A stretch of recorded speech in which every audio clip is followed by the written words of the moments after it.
Episode 18 of 20, looking at public presentations and other common pitfalls in PBL and how to learn from them. I was climbing the great sand dunes in Colorado with my twin boys. We would take 20 steps and rest, 20 steps and rest, 20 steps and rest. If you've read Jim Collins' Good to Great or seen the great YouTube video that's out there, it's from the 20-mile march. The idea of the 20-mile march is that you are going to go 20 miles, you're going to stop, 20 miles, stop. It's the consistency instead of, in our case on the sand dune, instead of going 100 steps until we're exhausted and having to stop for 30 minutes, we go 20 steps, stop for 30 seconds, 20 steps, stop for 30 seconds. The consistency is key. What I want you to get as well is on a giant sand dune, you want to follow the footsteps of someone in front of you. The three of us stayed in each other's footsteps the whole way, and we would switch out who was leading. It was so obvious to see that when you started on a separate path, that suddenly we were working twice as hard. So when you follow in someone else's footsteps, you get to the top together. And you can do the same thing by following the footsteps of other PBL administrators that have gone before you. And this episode is going to specifically be talking about missing some of the pitfalls. Every administrator can learn from the pitfalls and failures of other PBL pioneers. So the first one I teed up from the last episode is presentations. Presentations are a super big deal in PBL.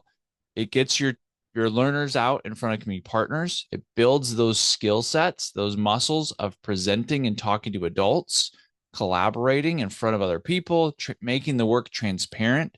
Those are the skills that your learners really need. It builds so much confidence. It puts them ahead of other adults once they leave our environment, because we know that most adults fear public speaking more than taxes or death, right? So it is a huge fear for people. It holds people back.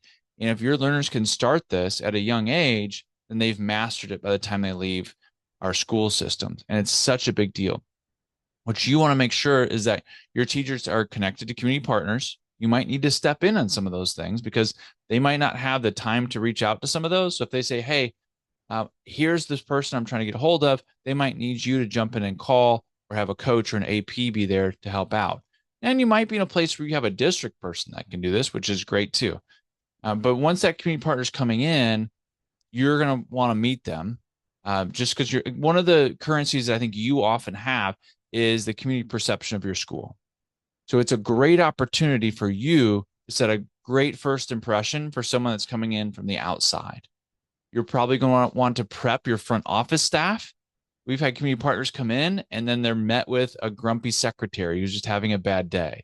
And that's not the first impression that you want to have. They look up and say, well, why was your child late? And I get it. It's a difficult position. It can be stressful. But when community partners come in, we want to be able to welcome them, right? Like have a water bottle, shake their hand, right? Get them to the classroom they need to get to. So when you have presentations coming up, there are some things as a leader that you want to step in and do so that you avoid some of those pitfalls of community partners coming in and having a negative experience, because you really want them to have a positive experience. They can bring in other community partners. Community partners are going to be so vital to your PBL vision because they bring in the authenticity for your learners. They bring an excitement to the classroom that just isn't there otherwise. It's a game changer. The second pitfall is going to be fake PBL projects, or scenario projects. You really want to talk about, what a superficial project and those strategies, it can really mess up how you define PBL in your building. You want to define PBL as authentic, real world PBL, where your learners are solving problems that are happening for real in the real world. They're not going to solve global poverty, but they could take a chunk out of it from their local stance. So when you get some teachers that step up and say, hey, I've been doing PBL for years, for decades, I can jump in and do this, you've got to figure out what that means, right? You've got to figure out, like, tell me about the PBL unit that you're going to do. And then you can be the one that says, well, I wonder, right? I wonder if you could put a community partner in there. I wonder if that would help. I wonder where your learners could do some real world work. I see the scenario project. I wonder, can we take that up a notch? Because a scenario project, if you start to define PBL as a fake PBL project, all your learners are going to know it's just another thing. It's a trumped up curriculum piece, that it's boring old school, and it's not going to give you the results you want, the engagement, the empowerment, the employability skills. So be really careful. That pitfall of fake PBLs can be a really tricky piece. Pitfall number 3 is too much too soon. So you want to strategize ways to avoid overly complex projects that overwhelm both students and teachers. It can happen, right? We talked about the Godzilla project in a previous episode. Teachers get excited. They're going to change the entire town and community in their very first PBL unit. It's only going to take them 2.5 weeks. In reality, it's going to take them 12, and they're never going to finish. So pacing, scaffolding and pacing, they're going to get there. It's fine to take a moonshot every now and then, but your initial projects can be sweet and simple. Becoming confident in the way that PBL works takes time. So what you want to do is get your teachers some early wins and then really amplify those wins. If you have a PBL unit that's sweet and simple, put that in your newsletter. Talk about that at the faculty meeting and talk about why it was so successful. They buttoned it up in 4 weeks. They had a great entry event. They had a great PBL presentation at the end with community partners coming in.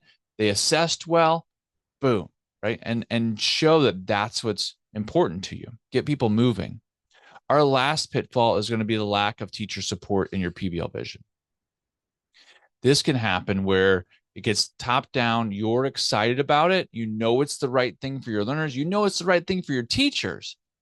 But if you're not getting buy-in from those teachers, you can miss the mark. So that's why we talk about grassroots from the very beginning. Put teachers on your leadership team or your learning team. Take teachers to the school visit, not just you and your leadership team of APs and coaches. You need some boots on the ground teachers to be on board with you.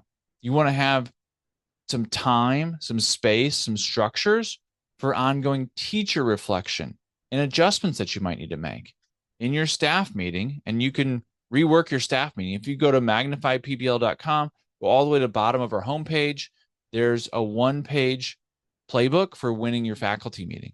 You need to get your teachers involved in this process. You need to ask them, what kind of PD do they need? What do you need to create really great PBL in your classrooms? And just asking them gets them involved, gets them thinking about getting better at PBL. It gives you an opportunity to give them voice and choice. You said you wanted to know more about group contracts. We're going to watch this YouTube video from Ryan at Magnify Learning about group contracts, and he's got group contracts for us. So we're going to make those today during our PD because you asked for it. That's super empowering. You don't want to leave your teachers behind, right? So it may be a little bit slower for you because you're type A and you're ready to move. And maybe you've even done this at another school and you know what it takes. Well, you have to slow down and be ready with your people. So make sure that you've got the support of your teachers and make sure you're supporting those teachers. So that's a few pitfalls. There's a ton more, and you're going to create your own, but that's a few that maybe you can avoid, right? So ramp up your presentations by being there with your community partners. Don't let fake PBLs come in. Those first PBLs that you launch in your building, those are going to define project-based learning for your building. So make sure you've got your high flyers. Make sure that you're making public those things that you really want to appreciate. And if a PBL flops, which will happen, you'll have one that won't go well. Point out the things that did go well. Like they rocked the entry event, right? And then have them talk about maybe some of the failures and some of the wins, right? And what they learned from it. But don't let fake PBLs be your definition for project-based learning. Too much too soon can happen. Don't get too complex. Don't let your teachers be too complex when they first get started. And then make sure that you have the support of your teachers and that you are supporting your teachers with some great scaffolding. And you'll be off to a really great start. You could also support your teachers by giving them great resources like PBL Simplified for Teachers podcast. This is the ongoing podcast. So every 2 weeks, we bring in a guest, or there's a solo episode. We're talking about one of our big need to knows around project-based learning. So they can subscribe to that weekly podcast wherever it is that they consume podcasts. All right, so you've launched your vision with your leadership team. You create a culture of innovation and protocols and norms. You've got this great culture moving. You're avoiding some pitfalls. You've gone to C school, so you know what those pitfalls are. So now we're going to look at a way to consider that third teacher in the room. And we're going to use that term a little bit more broadly because we're going to look at time, space, and systems to move your PBL vision forward.